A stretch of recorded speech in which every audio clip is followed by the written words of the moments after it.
नमस्कार बंधुगण आपण पुणी थे बहुत बहुत स्वागत करुँ। बंधुगण हिंदू सनातन धर्म रे पूजा पाठ द्वारा शंखर व्यवहार करा जाय थाए। बंधुगण केते थर शिवलिंग उपरे जल अर्पण करने समय शंखर सहायता नहीं थांती, तो किछि लोक शुभ कार्य आरंभ करने पूर्व शंखनाथ करिथांती। एमिति मना जाय थाए शंखनाथ करिले आमर शुभ कार्य बहुत सुविधारे हो जाय थाए। बंधुगण बहुत लोक तांकर पूजा घरे बा मंदिर रे शंख रखि थांती, किंतु एहाकु सही बा ठीक भावरे बहुत कम लोक माने जानिथिबे।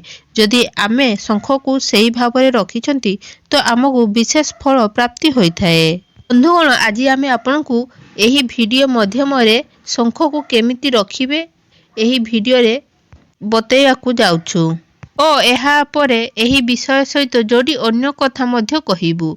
तो यही सबु महत्वपूर्ण कथा जानिया पई आजिर एही वीडियो को निहाती शेष पर्यंत देखिए। जदि आपण वीडियो को लाइक करनांती तो निहाती लाइक कर देबे एवं आम चैनल को जदि आपण सब्सक्राइब करनांती तो निहाती भाबरे सब्सक्राइब कर देबे।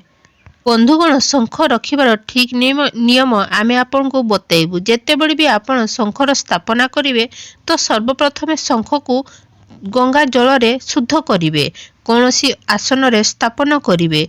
जदि आपण चाहुछंती शंख को कौनसी तंबा बा पितल थाली रे बा प्लेट रे मध्य रखि पारिबे बा स्थापन करि पारिबे। एमिति करि सारला परे आपनको घरर पूर्व दिग को सबु बळे ही शंख को स्थापना करिवे। शंख स्थापना करिवा एही दिग बहुत शुभ माना जाय थाए। यदि आपनको घरर मंदिर रे शंख रखुछंती तो आपनको शंख मुह को निजर घर आड़े रखिबे और शंखर पछ को मंदिर भितरे रखिबे। एमिति माना जाए कि एहा द्वारा आमर भगवान को ठारू बाहरुथिबा जा शंख माध्यम रे भर्ती करिकी जहा शंखर पछ देई बाहरी थाए एवं पूरा घरे प्रवेश करि थाए। जदि आपनको घरर मंदिर रे शंख रखुछंती तो आपनको दक्षिणावर्ती गमुखी आपनको घरर मंदिर रे रखिबा उचित। आपनकर मंदिर रे एही दुईटी शंख मध्यरु गोटिए शंख रखिले आपनको लाभदायक होई थाए।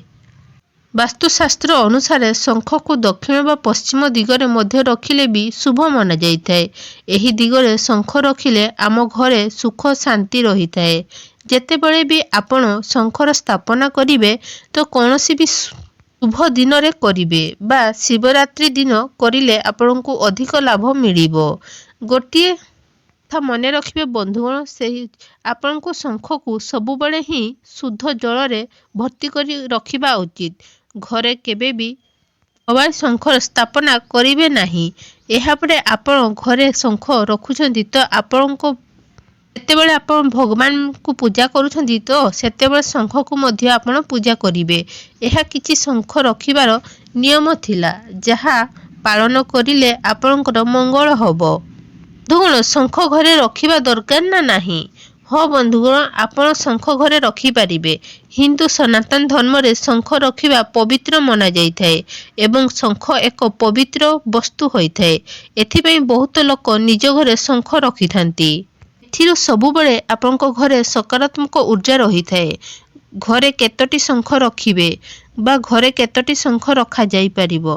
घरे जदि आपण चाहुछंती एक बा गोटिए शंख बा दीटी शंख मध्य रखि पारिबे, किंतु एमिति माना जाय जे घरर मंदिर रे आपण जेतेबेले शंख रखुछंती तो दुईटी शंख को एका संगरे केबे भी रखिबे नाही।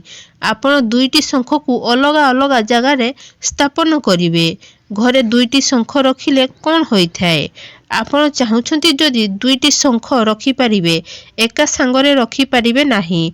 दुईटी शंख को अलगा अलगा जगह रे रखिबे। वास्तुशास्त्र अनुसार घरे दुईटी शंख एका संगरे रखिबा अशुभ माना जाय थाए। आपण अलगा अलगा जगह रे दुईटी शंख रखि पारिबे, एहा आपनको पई शुभ हबो। दक्षिणावर्ती शंखर मुख केउ दिगरे रखिबे? दक्षिणावर्ती शंखर मुख सबु बळे ही डाहाण पटे रखिबे।